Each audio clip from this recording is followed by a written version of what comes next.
Bonjour, c'est Gilles Santacreux pour Active Trade. Voici votre point hebdomadaire de marché pour ce mercredi 30 avril 2014. Nous commençons tout de suite avec les indices européens et ici le contrat France 40 à échéance mai 2014, donc pour constater que nous sommes repassés ici dans un petit flux haussier qui tente ici de venir chercher de nouveaux points hauts significatifs. Alors ce que vous pouvez constater aussi, c'est que du point de vue du futur et en période de fort impact dû au versement de dividendes, on est encore loin des précédents points hauts, c'est dire tout l'impact sur la valeur du CAC que peut avoir donc ce système de calcul, notamment par rapport à d'autres indices comme le DAX. Malgré tout, le CAC, malgré une petite hésitation donc que l'indice a connue dernièrement, on revient ici sur un biais plutôt positif avec une évolution assez dynamique, malgré cette petite hésitation. On vient chercher ici une zone de points hauts, la dynamique est bien orientée à la hausse malgré un petit surachat constaté sur le stochastique et un MACD relativement hésitant. Pour l'instant, on continue à venir marquer des points hauts toujours supérieurs aux précédents, malgré une petite hésitation en début de cette séance du jour. Eh bien, on repart ici sur un flux haussier. Donc l'objectif du point de vue des futurs reste ici cette zone de points hauts qui se situe à 4493 futurs, donc ce qui, en fonction de la différence liée au cash, pourra donner un objectif variable sur l'indice qui cote de 8h à 17h35. Sur le DAX, eh bien, nous avons une évolution qui est un peu différente, puisque nous avons ici cette résistance moyen terme qui fait barrage. Alors on voit bien ici cette résistance, voilà, sur cette phase de cotation.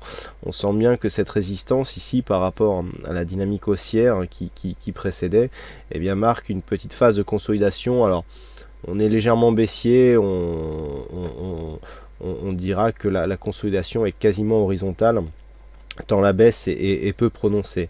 Donc pour revenir à la vue H4, nous sommes en phase de test ici de cette trendline, une cassure de cette zone confirmée par une rupture haussière ici de cette zone de points hauts qui se situe à 9740 points sur le contrat futur juin lié au DAX, et bien confirmerait la reprise d'un biais haussier sur le point de vue moyen terme, puisque nous sommes ici sur une rupture de résistance court moyen terme. Donc là, en attente d'une rupture de cette zone des 9740 points. Par contre, une rupture baissière de cette zone des 9378 replongerait le DAX dans une continuité de consolidation horizontale, voire même légèrement baissière. Donc point à surveiller ici, la zone des 9378 points sur le contrat juin 2014.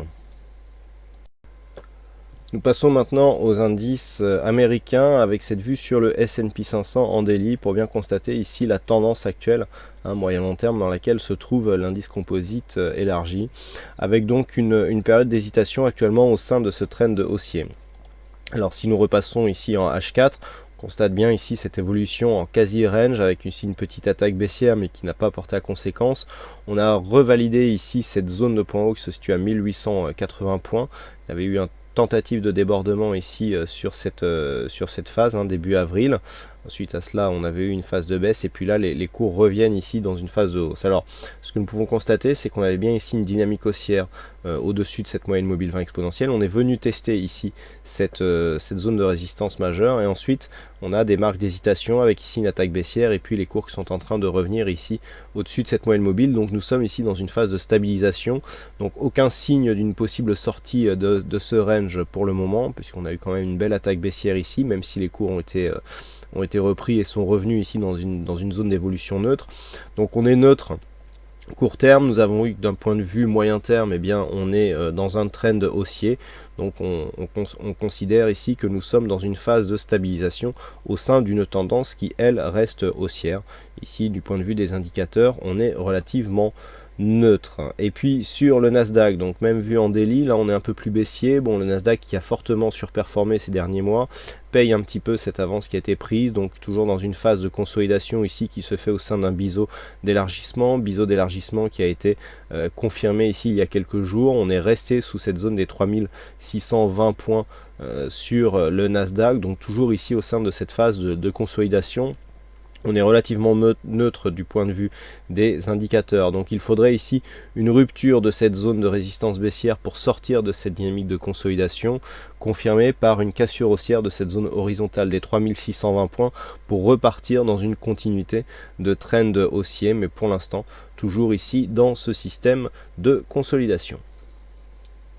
Et enfin, nous terminons avec une vue devises et matières premières, avec pour débuter donc l'euro-dollar ici en vue H4. Donc on avait eu ici une dynamique haussière sur laquelle nous avons appliqué les retracements de Fibonacci. Le retracement des 50% ici nous donne une zone de support qui, conjugué avec le niveau ici des 23,6, nous donnait une zone d'évolution en range. Alors, il y a de la volatilité, mais des signaux de sortie un petit peu dans tous les sens. D'un point de vue de la tendance globale, ce que nous pouvons dire, c'est qu'il y a eu ici un objectif de consolidation qui a été atteint dans la matinée, puisque nous sommes venus vraiment tester cette zone 50, 61,8, qui depuis ici la sortie dynamique et la cassure du 38,2 constituait un objectif. Donc cet objectif a été réalisé, on remonte désormais, mais d'un point de vue court terme, on s'inscrit toujours dans une vue, dans une orientation plutôt baissière. Alors pour continuer sur cette orientation baissière, il faudrait qu'il y ait une cassure de ce retracement des 23,6%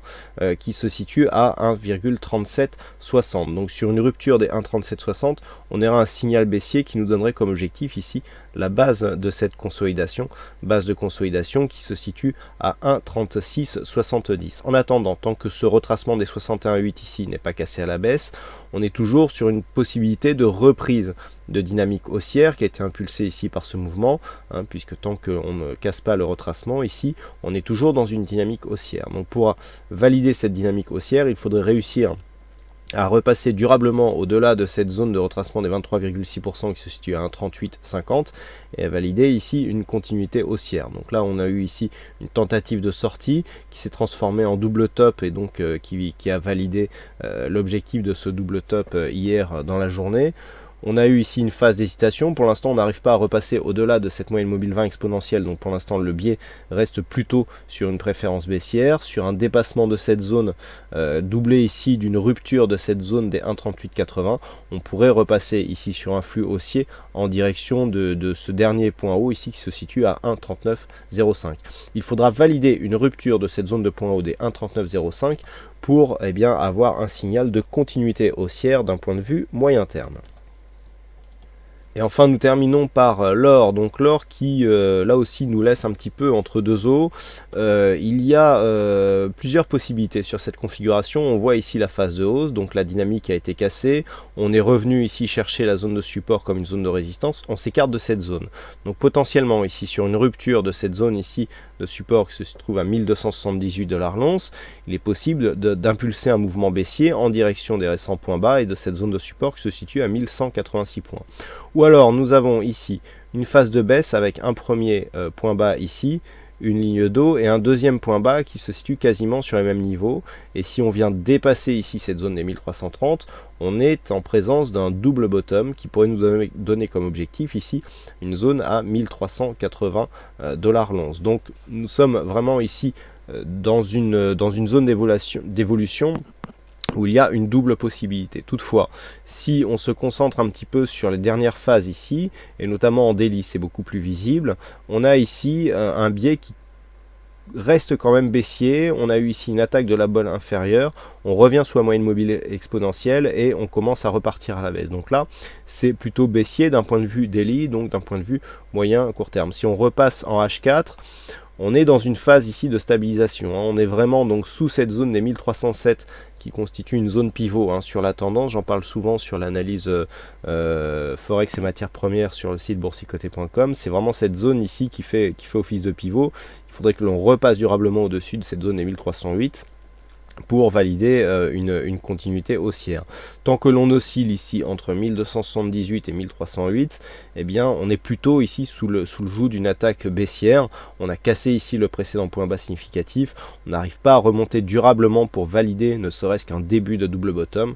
Donc attention, ici une rupture un peu plus probante, un peu plus efficace et puissante que celle que nous avions eue ici sur cette séance du 24 avril pourrait nous donner une accélération baissière en direction des 1180 $ l'once pour ce qui est de la tendance moyen long terme, ce qui je dirais viendrait invalider la rupture de tendance baissière que d'un point de vue moyen long terme que nous avions eu il y avait quelques semaines.